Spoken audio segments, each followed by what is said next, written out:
Hello, my name is Chad Austin, and I am presenting the non-invasive breath sensor for monitoring of hypoglycemia. The problem is the prevalence of type 1 diabetes. So, type 1 diabetes is an endocrine disorder marked by an inability to produce insulin due to the destruction of pancreatic beta cells. There are currently 1.8 million Americans living with type 1 diabetes and 9.5 million globally. It is projected that there will be 17.4 million individuals with type 1 diabetes by 2040, and around 18% of type 1 cases are in people younger than 20 years old. Hypoglycemia is the most common life-threatening complication of type 1 diabetes and is characterized by abnormally low glucose levels, which can cause severe cognitive impairment, coma, seizure, sudden death. Hypoglycemia can be avoided through effective monitoring of blood glucose levels using continuous glucose monitors, finger prick blood glucose meters. However, 75% of type 1 diabetes patients aged 7 to 21 have exhibited poor glycemic control.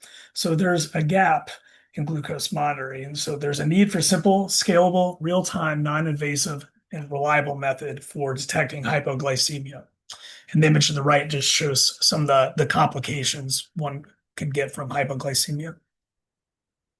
So the core technology underlying our device is the breath sensitive nano sensor array. So this serves as an electronic nose that can non-invasively detect hypoglycemia by analyzing exhaled volatile organic compounds.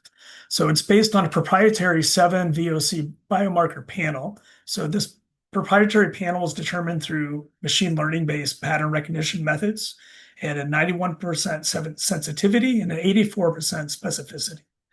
And it also has artificial driven classification algorithms. So this is a modified linear discriminant analysis based algorithm that has superior classification of breath samples. Other differentiating features of our non-invasive breath sensor are that it is painless and non-invasive. It requires no finger sticking or subcutaneous leads. It's simple, affordable, portable.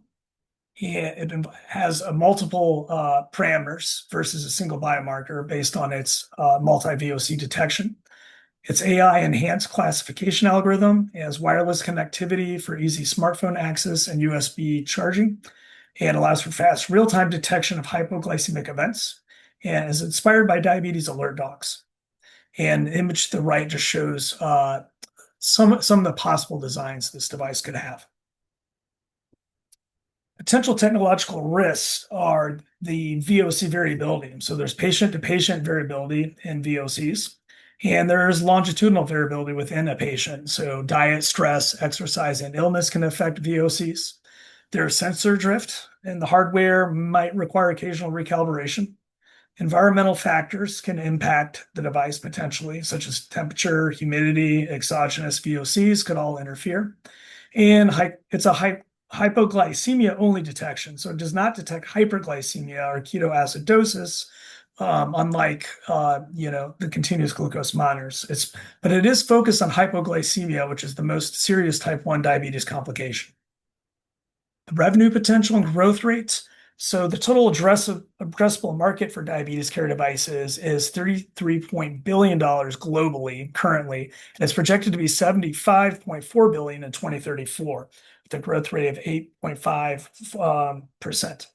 The type 1 diabetes specific market size is $17 billion currently, and expected to be 26.2 billion US dollars by 2032, with a growth of 6.4%. The continuous glucose monitoring device market, which is probably the most similar to where our device would fit in, is 12.7 billion currently, and is projected to be $54.5 billion in 2035. Also, considering the increasing incidence of type 1 diabetes globally, there's going to be an increased demand for type 1 diabetes care devices. So this market is going to be quite large in the next 10 years.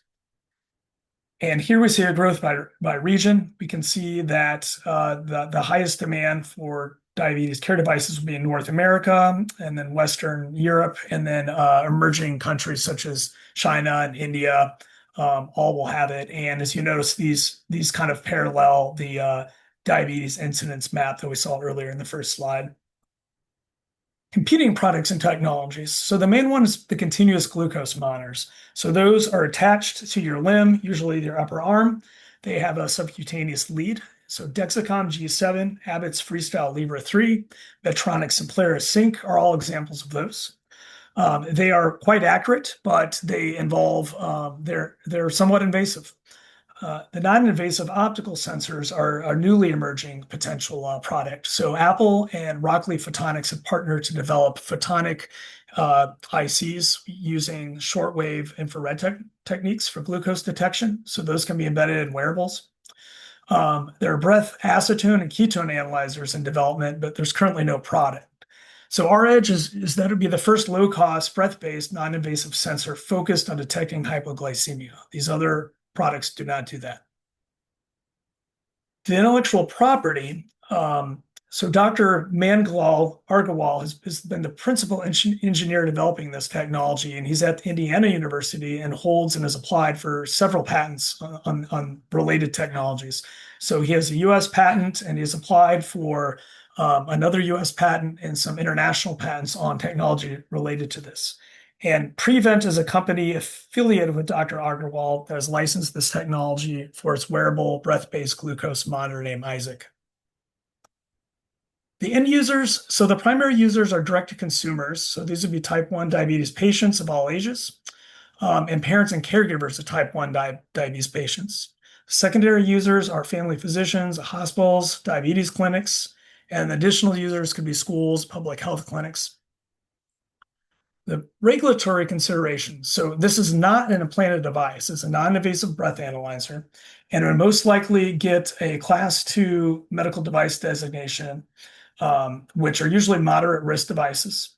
So this device is comparable to the continuous glucose monitor and breath ketone analyzers, which are all Class 2, and it is likely to get a 510(k) clearance pathway. So it's a pre-market notification, could be 1 to 9 months. You must demonstrate substantial equivalence with existing FDA-cleared devices. And we know the FDA has previously approved CGMs and breath ketone analyzers. So it require clinical validation, 50 to 100 subject validation studies to demonstrate high sensitivity and selectivity. And the prior research by Siegel et al. Provides a strong foundation. Finally, the business risk considerations. So the regulatory delays and risks would be the 510(k) pre-market notification process can be lengthy, so that could be up to 9 months. It is a novel device. There's legal liability, so false negatives could result in serious health incidents, which would be disastrous. But this can be mitigated by rigorous clinical validation and insurance.